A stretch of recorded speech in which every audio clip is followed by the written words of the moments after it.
Hi, this is Jaya. In this video, we shall see the summary of Identity Card, a poem by Mahmoud Darwish. Mahmoud Darwish was born in 1941 in Al Birwa. He was a celebrated Palestinian poet. He was regarded as the national poet of the country. He was awarded the Lotus Prize for Literature in 1969 and the JAYA'S Award in the early 2000s. He regarded Palestine as the Garden of Eden as well as the symbol for loss and rebirth. Some of his most notable works are Passport, Under Siege, and A Lover from Palestine. The original title of this identity card is Bitakwit Huwa. The poem was first published in his poetry collection Leaves of Olive in 1964.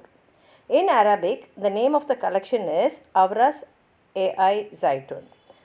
The poem talks about the identity of the seemingly identityless, internally displaced persons of Palestine under the regime of Israel.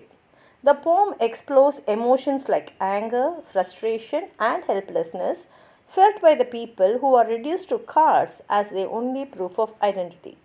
The poem is written in free verse. It is a form of dramatic monologue where the speaker expresses his innermost thoughts to an implied listener.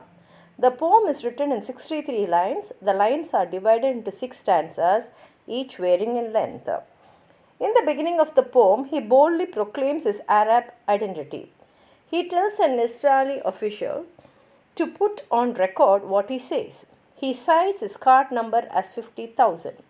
He shares that in his family he has 8 children with the expectation of the 9th child after summer. He questions the reason behind the listener being angry about these facts. He portrays a tone of pride and resilience in both his identity and family. He is proud of his Arab identity and his family. He continues to assert his identity and work. He declares himself as someone laboring alongside comrades in a quarry. With pride, he again mentions having 8 children. He works hard to provide them with food, clothes, and education. He emphasizes his pride at his self sufficiency by stating that he does not beg for alms at the listener's door. He refuses to lower himself at their doorstep. He repeats the question again about what there is to be angry about. This conveys a sense of resilience and an open challenge to any potential judgment or hostility from the listener. He portrays himself as a name without a title. He expresses patience in a country characterized by pervasive anger. He traces his roots back to a time before the birth of time itself, emphasizing a profound connection to history. He describes his family background as humble, with his father from the family of the plough, not nobility, and his grandfather being a peasant without a distinguished lineage.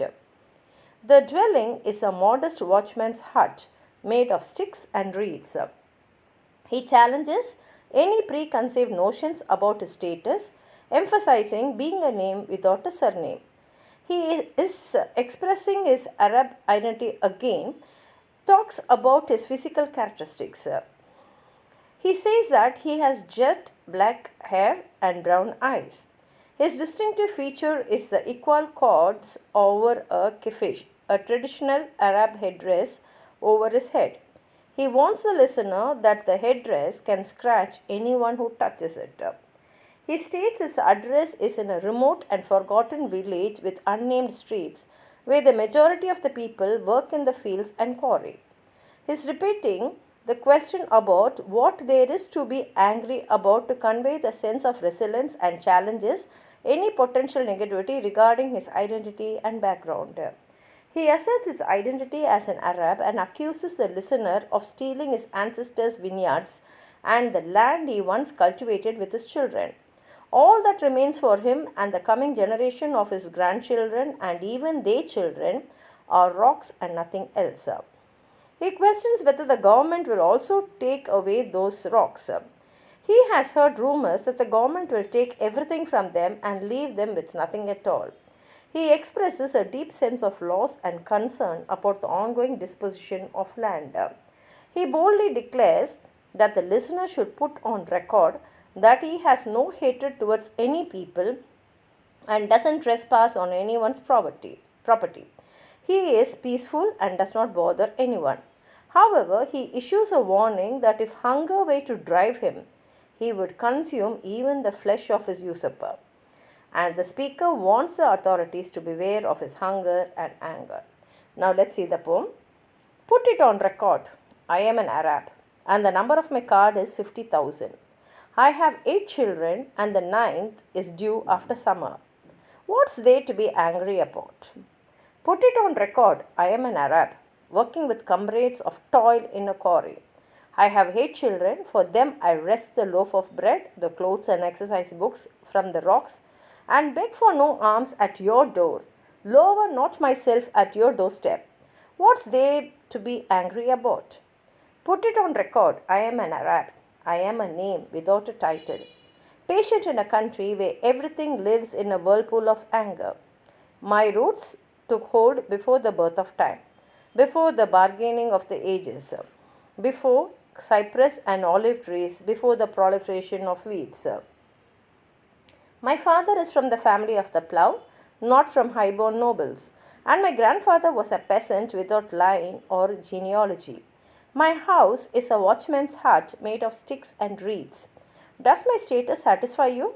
I am a name without a surname. Put it on record. I am an Arab. Color of hair, jet black. Color of eyes, brown. My distinguishing features: on my head, the equal cords over a keffiyeh, scratching him who touches it. My address? I am from a village, remote, forgotten, its streets without a name, and all its men in the fields and quarry. What's there to be angry about? Put it on record. I am an Arab. You stole my forefathers' vineyards and land I used to till, I and all my children. And you left us and all my grandchildren nothing but these rocks. Will your government be taking them too, as is being said? So, put it on record at the top of one page. I don't hate people. I trespass on no one's property. And yet, if I were to become hungry, I shall eat the flesh of my usurpers. Beware, beware of my hunger and of my anger. Here ends the poem. If you have anything more to add on to what I've said, please write it in the comment box. Like the video, share it with your friends, and if you have not subscribed my channel, please subscribe and support. Thank you.